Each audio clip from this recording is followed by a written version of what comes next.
comment est-ce qu'on peut essayer de faire des choses utiles, puisque les gilets jaunes ne se sont pas représentés, ne sont pas représentés par quelqu'un, on a tout fait pour les défausser.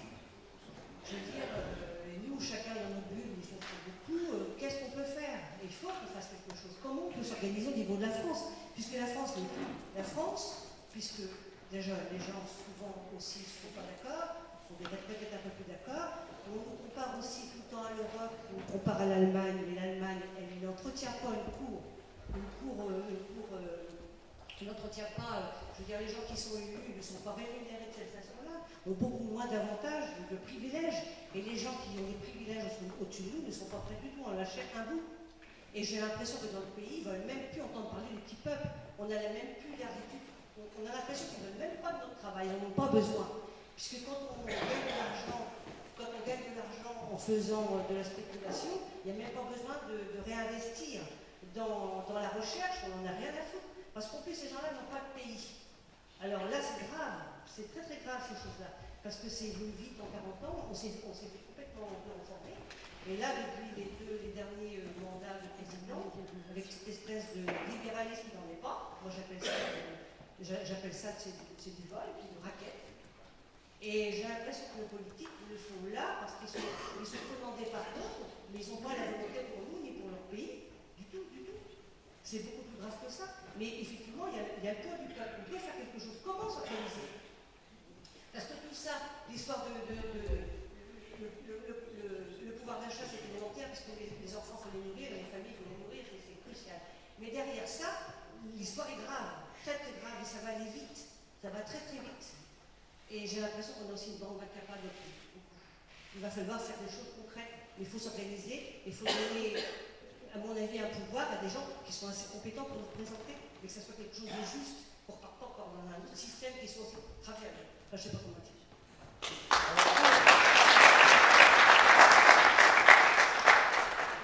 Juste, on pose une question, donc on a le droit d'essayer d'apporter des réponses collectivement. La question que vous posez,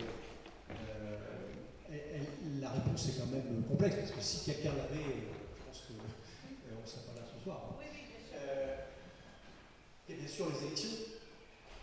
On est citoyens, il y a le bulletin de vote, mais on sait qu'il y a ses limites. Moi, je crois qu'il faut quand même qu'on regarde un petit peu en arrière et qu'on tire un peu les leçons d'histoire. Dans notre pays, quand est-ce qu'on a gagné toutes ces avancées sociales en termes de salaire? Je crois qu'il y a un monsieur qui l'a dit tout à l'heure, 36, 68, les congés payés, la sécurité sociale en 45, 46. Tout ça, ça s'est pas fait par le droit de vote, hein, par le bulletin. Ça s'est fait par la pression des salariés dans les entreprises et la pression de la rue. La situation, elle n'est pas la même aujourd'hui qu'en 36 ou en 68. J'allais dire, je ne sais pas connu dans cette époque, mais je pense qu'on n'était pas forcément plus riches, hein, évidemment, mais on était plus libres. Aujourd'hui, on est les salariés, quand on est salarié, hein, on hésite à faire grève, parce que derrière, on est pris à la gorge. On a les factures, les crédits à payer. Et forcément, c'est quand même moins facile de se mobiliser collectivement. Il y a une défiance dans notre pays vis-à-vis des politiques, c'est vrai, mais il y a aussi une défiance vis-à-vis des syndicats. Pourtant, on le sait tous, c'est par le collectif que va arriver la réponse. C'est pas par l'individualisme. Mais je pense que le mouvement des Gilets jaunes, c'est en même temps qu'il se met en mouvement, il interroge de nouvelles façons de se mobiliser. On sait bien qu'aujourd'hui, les grandes manifs unitaires, c'est encore un vieux rêve maintenant unitaire, et syndicales, c'est de plus en plus compliqué. Il y a d'autres choses à inventer. Il faut qu'on soit plus inventif et surtout, il ne faut pas qu'on soit sur la défensive. Je crois qu'il faut qu'on soit offensif, combatif dans la conquête de nouveaux droits citoyens. C'est ça. Je crois qu'il faut l'imposer, ça, au pouvoir public. Cette 5e République, je pense qu'elle a sans doute des avantages en termes de stabilité, mais je crois qu'elle est à bout de souffle. Il faut qu'on ouvre les portes et les fenêtres dans les entreprises, dans les instances délibératives des collectivités, à la région, au département, aux communes. Voilà, il faut ouvrir les portes et les fenêtres.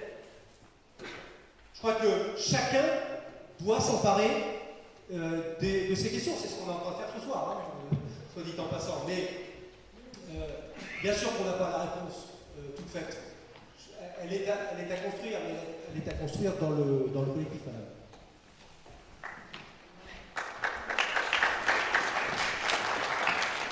Moi, je vais juste poser une question. Comment ça se fait qu'on est le champion du monde en France, on est champion du monde des taxations, impositions et tout ce qu'on va bien, et que parallèlement à ça, on est quand même les champions d'Europe du déficit public ça reste quand même incompréhensible, quoi, je veux dire. Il y a quand même, je reviens à ce que disait tout à l'heure, où passe cet argent? Où passe cet argent que l'on donne? Alors, on est les champions du monde de l'effort aussi, il faut le dire quand même, parce qu'à chaque fois, il va falloir faire, excusez-moi, désolé, je refais, hop là. Il va falloir faire des efforts. Ben, les efforts, on n'arrête pas de faire des efforts. Tout le temps, le déficit pardon, de la sécurité sociale, par exemple, on nous demande de faire des efforts. On en verra tout à l'heure sur la transition énergétique. Il faut encore faire des efforts. C'est toujours au même à qui on demande de faire des efforts. Et en fait, en face, c'est ce qu'on disait aussi tout à l'heure, il n'y a aucune exemplaire. Oh, vous m'avez compris. Voilà, merci beaucoup. C'est la fin de la journée. Donc voilà, donc il y a quand même de gros problèmes et il n'y a pas de transparence non plus. On voit rien, on sait pas ce qui se passe derrière. Voilà, je voulais dire ça.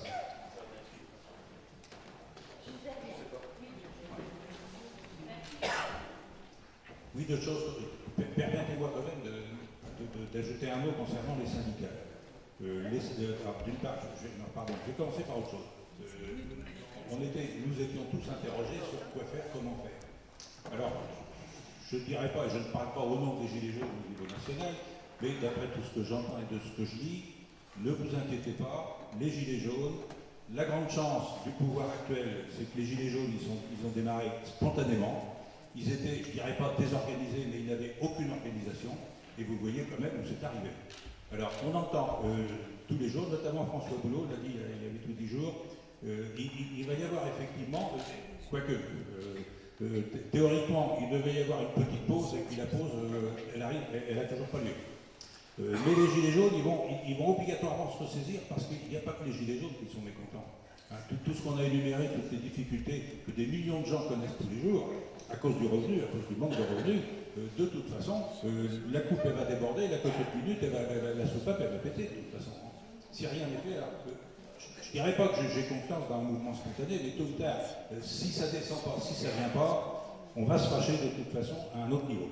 Alors pour revenir aux syndicats, parce que je fais partie avec quelques camarades qui ne sont même pas obligatoirement de l'organisation syndicale à laquelle j'adhère, qui disait que tôt ou tard, de toute façon, la seule façon de faire des grands mouvements, ça va être de contraindre l'économie, de contraindre les grosses entreprises. Et ça, on ne peut le faire qu'avec les gens qui sont dans les entreprises, c'est-à-dire les salariés, c'est-à-dire les syndicats. Alors juste un dernier rappel, les syndicats, effectivement, en France, on est à... Je n'ai pas de chiffre aujourd'hui, parce qu'il y a 10 ans quand même que je suis plus en activité, mais les syndicats, c'est moins de 10% des salariés adhérents.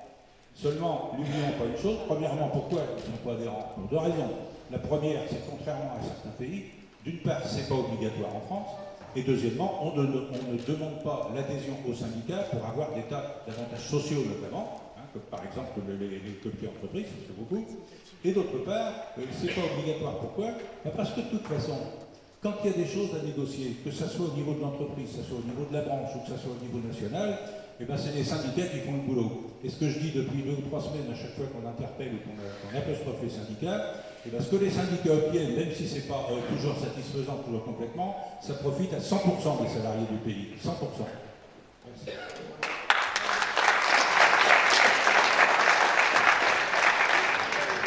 Merci.